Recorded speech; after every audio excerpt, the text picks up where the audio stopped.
시편 50편 말씀은 위에 아삽의 시 이렇게 되어 있습니다. 아삽이라는 사람은 다윗과 솔로몬 시대의 전체 회중의 찬양을 이끄는 찬양대의 대장 역할을 했던 그런 사람입니다. 그 아삽이 지은 그런 찬양시 노래입니다. 우리가 읽은 대로 이 내용의 내용은 하나님 앞에 드리는 참된 제사가 무엇이냐, 그것은 어떤 짐승의 피나 좋은 예물이나, 물론 그것도 중요하지만 그런 형식적인 제사가 아니라 그 제사 안에 그 제사를 드리는 사람의 참다운 하나님이 인정하시는 그런 의로운 삶, 그리고 하나님이 주시는 그 베풀어 주시는 은혜에 대한 참된 감사의 마음을 가지고 드리는 제사라야 하나님이 인정한, 하나님이 받으시는 그런 제사이다 라는 그 내용으로 우리 가운데 가르쳐주고 교훈하고 있습니다. 그러면서 내용에도 보면 그런 말씀이 있죠.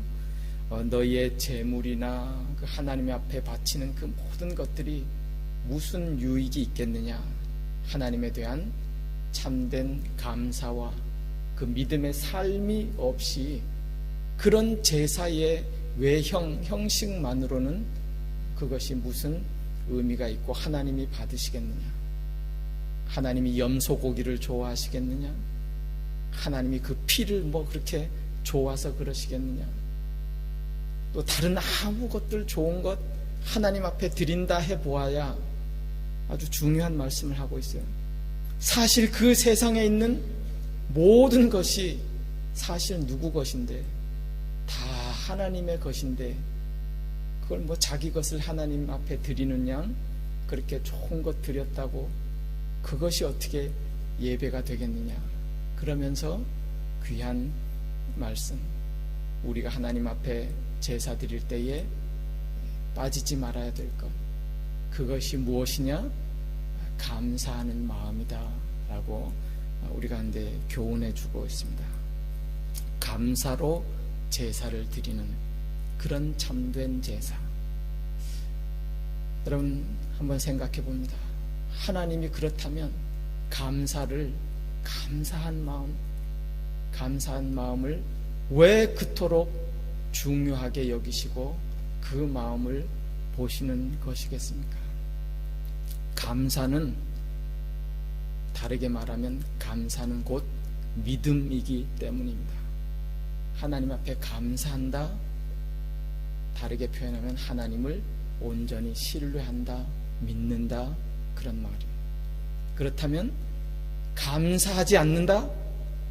그 무슨 말이에요? 하나님을 믿지 않는다는 거예요.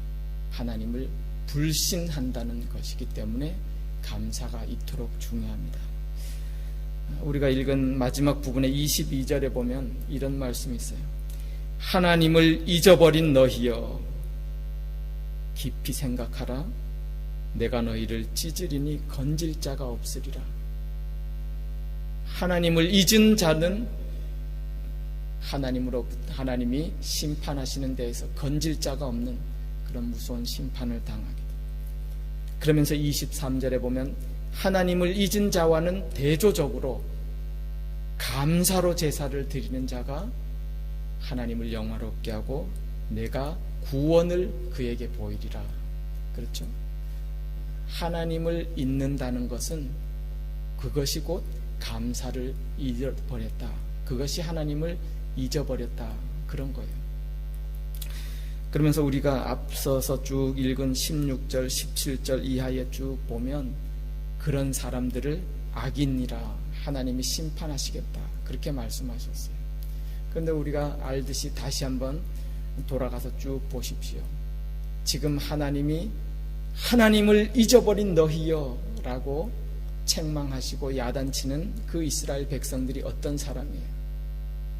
우리가 생각하듯이 하나님이라는 그 이름을 완전히 잃어버렸다, 어떻게 예배 드리는지도 완전히 잊어버리고 뭐 하나님 앞에 제물 드리는 것도 까맣게 잊어버리고 완전히 그거와는 별개된 그런 생활을 하는 사람을 하나님을 잊어버렸다라고 말하지 않는다는 사실이에요. 오늘 본문에 보면 하나님을 잊어버린 너희여.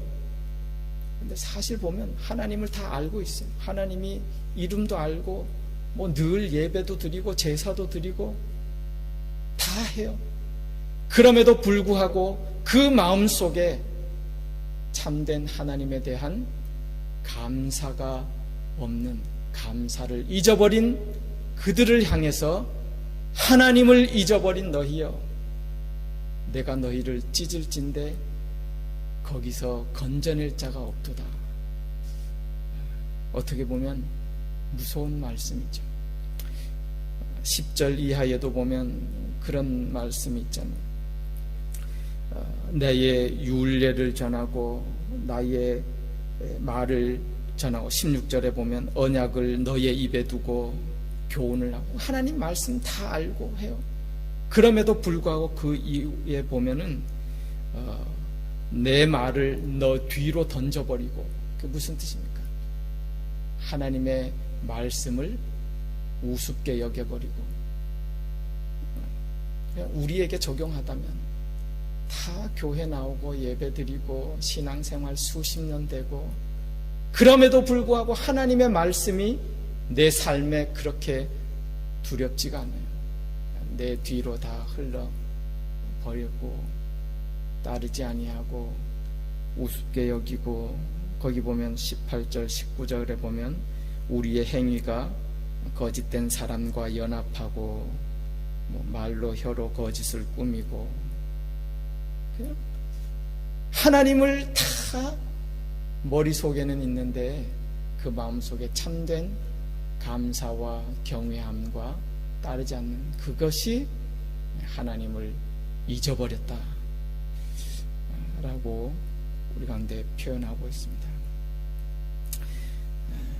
그러면서 이제 맨 마지막 절에 대조적으로 다시 한번 강조하는 것이 감사로 제사를 드리라. 감사로 제사를 드리는 자가 나를 영화롭게 하는 자고 그의 행위를 올바르게 하는 자이고, 그리고 내가 하나님의 구원을 그에게 보이리라, 이렇게 말씀하셨습니다. 여러분, 행위 올바른 것 우리가 금방 생각하면 세상 기준의 정의로움, 도덕적인 선, 세상에서의 올바름, 물론 그것도 다 포함하겠지만은 사실 그것보다 더 근본적인 것은 옳고 그름의 기준 되시는 하나님이 인정하시는 옳은 행위냐. 그래서요, 성경에서 옳은 행위를 말할 때는 그것은 거의다가 하나님을 믿는 믿음의 모습입니다. 우리 안에 참된 그런 믿음, 그것이 바로 감사라는 거예요. 하나님을 인정하고 하나님을 신뢰하고 과거의 인도하심을 믿고 신뢰하고 감사하는 거예요. 오늘도 우리와 함께 하신 하나님을 믿기 때문에 우린 하나님 앞에 감사하고, 어제 본문 말씀에도 보았죠. 우리를 영원히 인도하실, 죽을 때까지 인도하실 하나님이 계시다는 그 믿음이 있기 때문에 감사하는 거죠. 그 감사가 곧 믿음이고, 감사의 마음이 옳은 행위의 삶이, 그리고 그에게 하나님이 나의 구원을 보이리라, 그렇게 말씀하셨습니다. 이 모습을 이렇게 단적으로 보여주시는 신약의 한 사건이 기억납니다. 생각나는데요. 누가복음 17장에 보면 예수님이 사마리아와 갈릴리 사이로 지나가시다가 나병 환자 10명을 만나게 되는 사건이죠. 그 사람들이 막 소리를 지르면서 우리를 불쌍히 여겨주십시오. 예수님이 그들에게 말씀하셨어요. 가라. 가서 제사장들에게 너의 몸을 보이라. 그들이 돌아가다가 제사장에게 가기도 전에 돌아가다가 다 나음을 얻었어요. 너무너무 놀랐는데 그 중에 한 명 사마리아인이 돌아와서 예수님 앞에 감사하고 엎드려 그 발 앞에 엎드려 감사했다. 예수님이 남은 9은 어디 갔느냐? 그들이 다 깨끗함을 얻지 않았느냐? 예수님이 다 아시잖아요. 이 이방인 사마리아인 외에는 하나님께 영광을 돌리러 온 자가 없느냐? 이렇게 말씀하셨어요. 그게 뭐예요? 감사한다는 것은 하나님 앞에 영광을 돌린다는 것이죠. 그리고 아주 중요한 말씀을 하셨잖아요. 돌아와서 감사하는 그 자를 향해서 너의 그 감사가 너를 구원하였느니라. 그래요. 근데 그 성경의 표현 보면 감사란 말 대신에 믿음이라고 표현하고 있어요. 그래서 너의 믿음이 너를 구원하였느니라. 그 믿음이란 것은 예수님에 대한 감사예요. 예수님이 나를 고쳐주셨구나.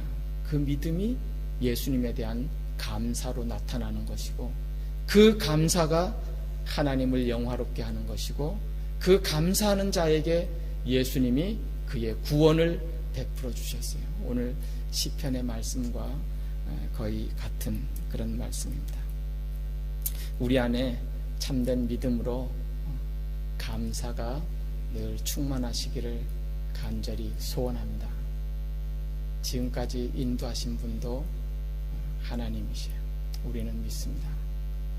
우리의 지금 상황 모든 삶도 하나님이 우리와 함께 하시고 또 인도해 가실 줄을 믿기 때문에 우리는 감사할 수 있습니다. 유대인들의 그 속담 가운데 이런 속담이 있더라고요. 세상에서 가장 행복한 사람은 감사하며 사는 사람이다. 그리고 그 유대인들은요, 그런데요, 경중에 감사합니다라는 말이 혀에 붙기 전까지는 아이에게 어떤 말도 가르치지 말라. 이런 말이 있네요. 참 본받을 말이에요.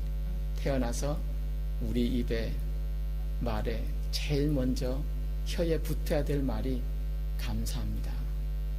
하나님에 대한 참된 믿음이 아닐 수 없습니다. 기도도 마찬가지예요. 기도도 믿음으로 기도하는 것이 하나님의 응답을 받잖아요. 여러분, 믿음으로 기도한다는 것이 뭐겠어요? 빌립보서 4장 6절에 보면 그런 말씀을 잘 아는데, 아무것도 염려하지 말고 오직 너희 구할 것을 뭐로? 감사함으로 하나님 앞에 아뢰라. 근데 기도하는 거예요. 근데 감사함으로, 믿음으로 구하라. 우리 가운데 그런 믿음, 감사가 회복되기를 간절히 소원합니다. 오늘도 여러분, 어떻게 하나님을 영화롭게 하시겠어요? 어떻게 하나님을 기쁘시게 하시겠어요? 우리 입에, 말에 하나님 감사합니다. 그 감사의 고백을 담아서 기도하시고 하루를 시작하시고, 그래서 하나님을 영화롭게 하는 그런 또 하나님의 은혜 가운데 또 믿음으로 승리하는 귀한 날 되실 수 있기를 주님의 이름으로 축원합니다. 기도하겠습니다.